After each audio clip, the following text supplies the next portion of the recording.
নাকি আমি? কাকে ডাকবে ডাকো, আমি একা আছি, আমি একাই দাঁড়াবো। এই দে তো।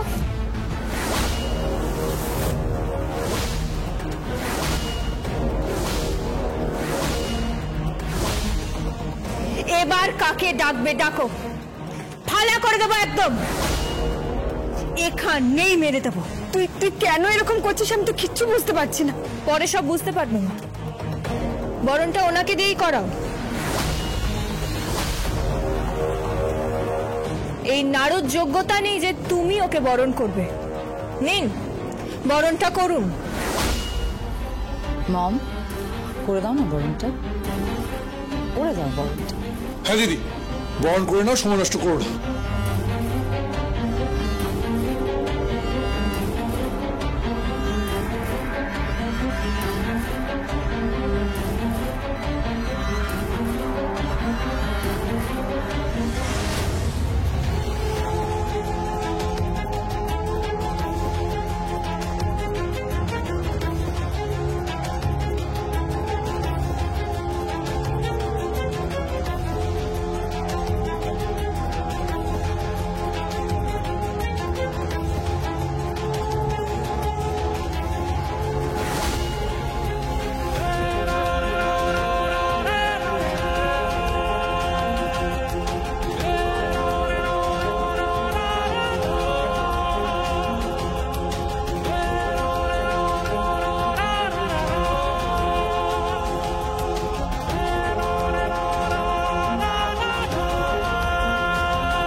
কিরে, তুই হঠাৎ ওনাদের দিয়ে বরণ করলি কেন?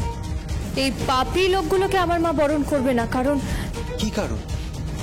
দেখতেই পাবি বিয়ের সময়। কারণটা কি?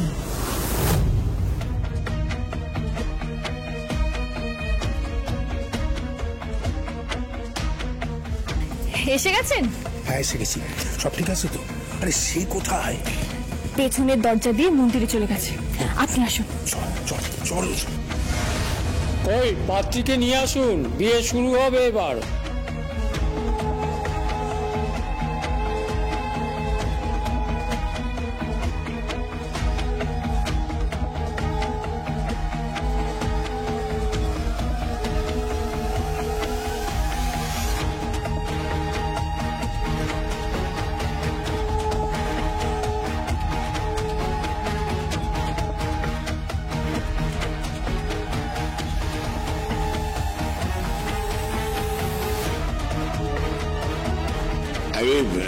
একটু দেখবেন মা, জানানি আমি এই অর্ডার গুলো যেন পাই। পাবে পাবে, সব পাবে। তুমি চিন্তা করো না মনোসদা, এই পৃথ্বী যখন আছে তখন ওই 16 কার শাড়ির দাঁত ফোটাতে পারবে না। সব অর্ডার তুমি পাবে। পান পাতা ছড়া, এবার শুভ দৃষ্টি হোক।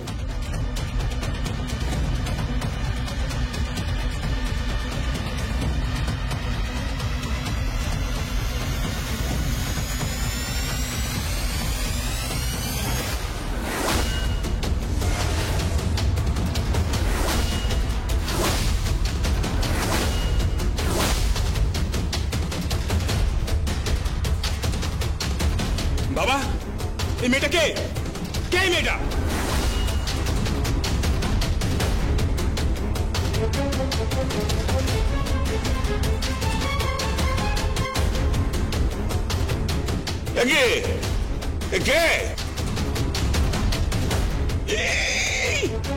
এটা আমাদের বাড়ির কাজের লোক। এই শিউলি, তুই এখানে কেন? কেন তুই কোণের পিড়িতে বসে? এই মেয়েটা এখানে কেন? শাড়ি কোথায়? পারুল, শাড়ি কোথায়? চুপ করে আসো কেন? শাড়ি কোথায় বলো? পারুল, উত্তর দাও, শাড়ি কোথায়? হবে না হবে না, এভাবে হবে না। ওর মুখ থেকে কি করে কথা বের করতে হয় আমি জানি। এই বল বল, সারি কোথায় বল, নাহলে এখানে তোকে আমি পুঁতে দেবো, বুঝলি? তোকে মেরে ফেলে দেবো, এখানে লাশ পড়ে যাবে, একবার লাশ। বল সারি কোথায়, বল সারি কোথায় বল, নাহলে এই মাটিতে তোকে আমি পুঁতে দেবো। বল সারি কোথায় বল। শাড়ি এখানে।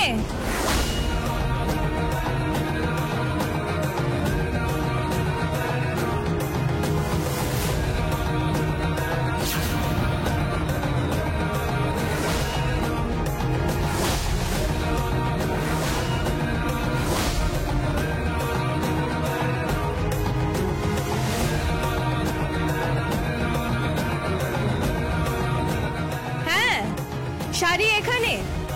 আর শাড়ির বিয়ে হয়ে গেছে, এই লগ্নেই হয়ে গেছে।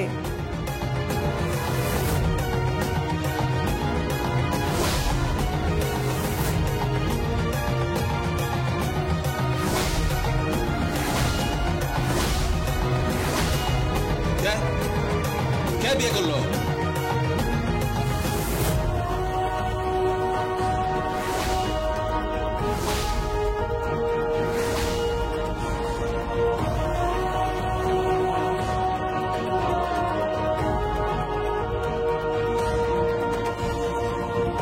সঞ্জয়,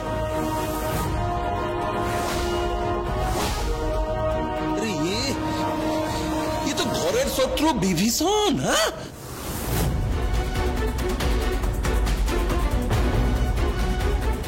যা যা, এ আপনি কি করলেন? এ তো আপনার ছেলে, সে সারিকে বিয়ে করলো।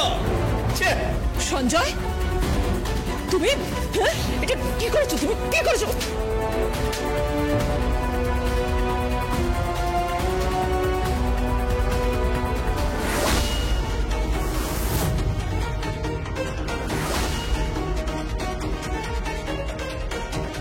ওর গায়ে হাত দেবে না, একদম গায়ে হাত দেবে না। ওর বিয়ে হয়ে গেছে, যাও ভেতরে যাও। আর হ্যাঁ, আপনাদের সবাইকে বলছি, আপনারা কিন্তু খেয়ে যাবেন। আসলে আমার স্ত্রী আর আমার কন্যা ওই যে দূরে দাঁড়িয়ে রয়েছে, আঁচল, আপনাদের সকলের খাবার ব্যবস্থা করেছে, খেয়ে যাবেন আপনারা। আরে প্রিয়দর্শিনী, আঁচল, তোমরাও কিন্তু খেয়ে যেও। দেখো প্রিয়দর্শিনী, আফটার অল তোমার ছেলের বিয়ে তো, খেয়ে যেও। আর হ্যাঁ, এই যে পিতৃ, তোমাকে বলছি, তুমি কিন্তু খেয়ে যেও, এমন খাবার তো তোমার জোটে না। আর তুমি যা কৃপণ, পয়সা খরচ করতে গেলেই তো তোমার বুক ফাটে, তাই না? আর হ্যাঁ, ভালো কথা বলছিলাম যে এই কাঙালদের সঙ্গে বসেই খাবারটা খেয়েও কিন্তু